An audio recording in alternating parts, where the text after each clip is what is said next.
everyone, welcome back. We're going to talk about character today.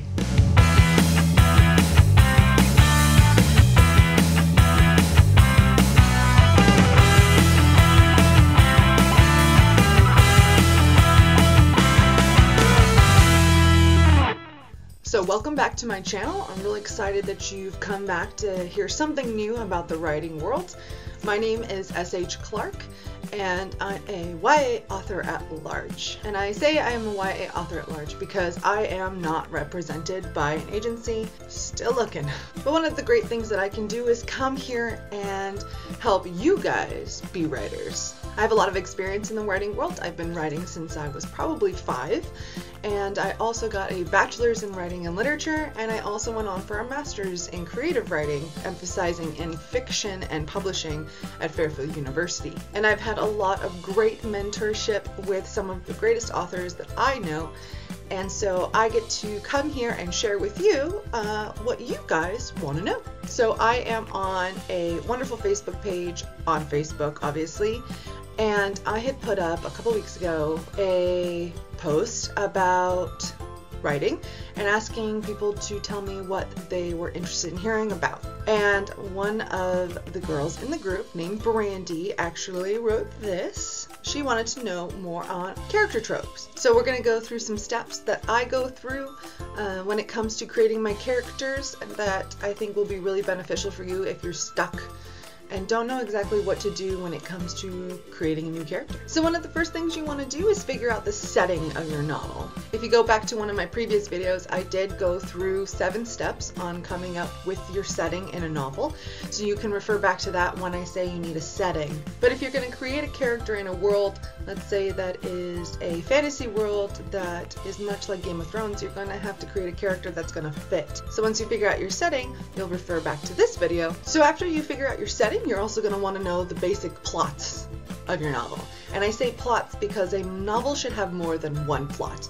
You should have the main plot, which is the driving force of the actual story, and you should have at least 3 to 5 subplots of the story. Subplots are little plots that happen at the same time as the main plot that help drive the story forward. So if you think about Twilight, the main plot of the story obviously is to get Bella and Edward together and live happily ever after. That is the main plot of the story, at least in my opinion. But you have a bunch of random subplots. So you have the Volturi, you have Jacob becoming a werewolf, you have the baby, you have this issue of her becoming a vampire and outliving her parents, you have James, you have Victoria, obviously, you have the wedding going off without a hitch, and you have the love triangle. And I don't think the love triangle is the main plot of the story. And coming from my own experience, I'm kind of sick of love triangles. I try not to do those in my stories. They're so overdone. But if that's what you want in your story, you have to make it a plot. So if you need help coming up with your main plot and your subplots, you can always think back to the 5 W's: what, where, when, why, and, well, the how of the story. If you can answer the 5 W's, then you've got a great idea and you're ready to go on to the next step. So there's a couple ways you can do this. You can take a journal and write down every single little trait for your character, or you can find yourself a character sheet that you can fill out and answer and keep it on the computer so you don't have to worry about whether you're going to lose it or not. One of the main points you need to figure out first is your character going to be human or not. So a couple of the good examples, you have the differences between the Hunger Games, where Katniss is a human, or you have the Vampire Diaries, where you have vampires and witches and werewolves, etc., etc. Now you can go completely out of it and make them creatures. For example, Game of Thrones has awesome dragons, or you can make zombies your main characters. The next step goes back to kind of what I said in my setting video, but you need to come up with their culture. You need to come up with the traits of each of your characters. One of the great ways to come up with traits is you can actually draw your characters. Now, I don't normally draw my characters or anything like that, but it is recommended as a way to help you. You don't want to completely limit yourself to one actor or model that's going to make your character. If you're going to do it that way, that's how I do it. You want to pull from multiple people. You don't want to say, well, this person exactly looks like Chris Hemsworth. No, they don't.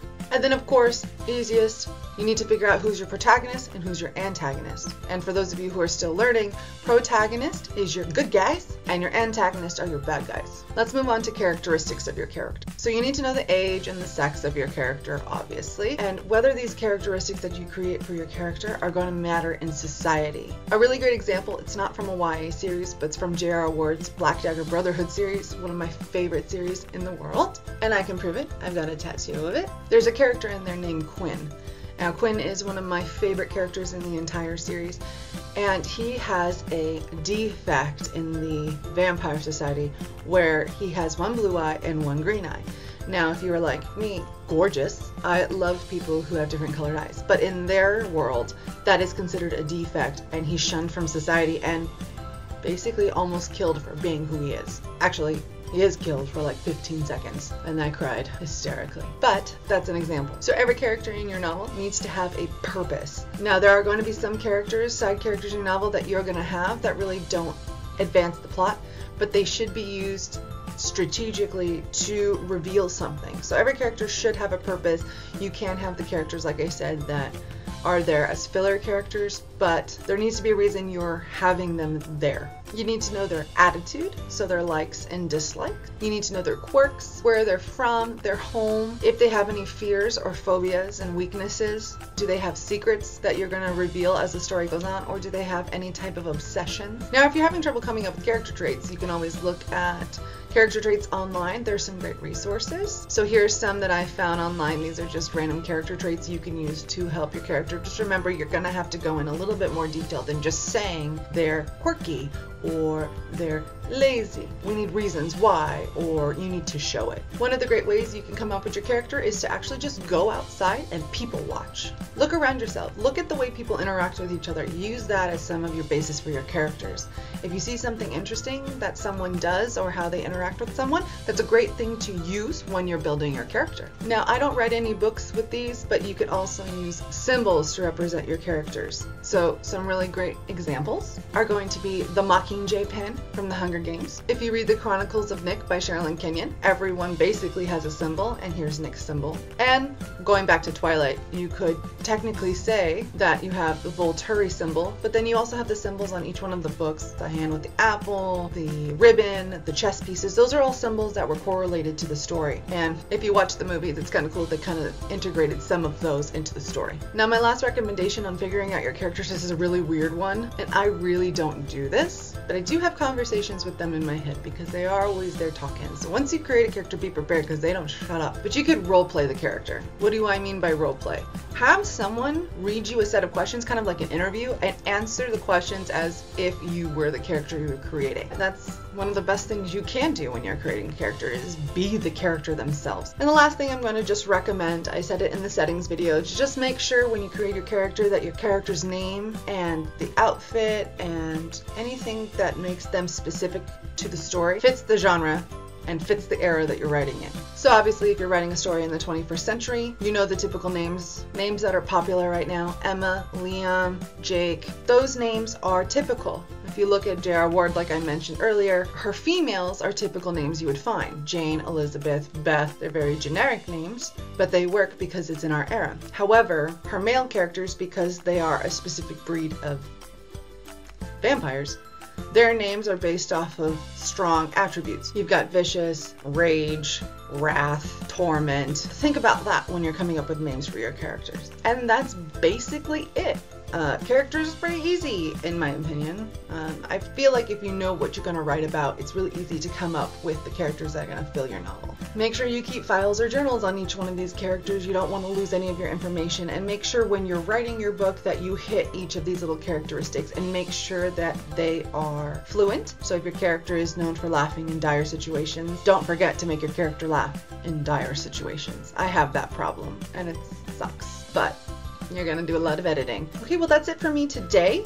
If you have any questions or recommendations on some videos that you would like me to do, you can post at the bottom. You can follow me on Twitter, Facebook, and Instagram, all at author SH Clark. I'll be back again with a new writing video. There's a lot of things I haven't hit yet. Definitely writing for your audience, was one. I definitely want to do a video for you guys about agents. I already did a publishing an agent video. You can look it up on my channel, but I've been noticing a lot of people complaining about why Amazon isn't getting them an agent or why Kobo Books isn't. So we're going to talk about that because you need to stop complaining because it ain't going to happen, really. Anyway, guys, I'll see you next time. I'm going to go enjoy the rain.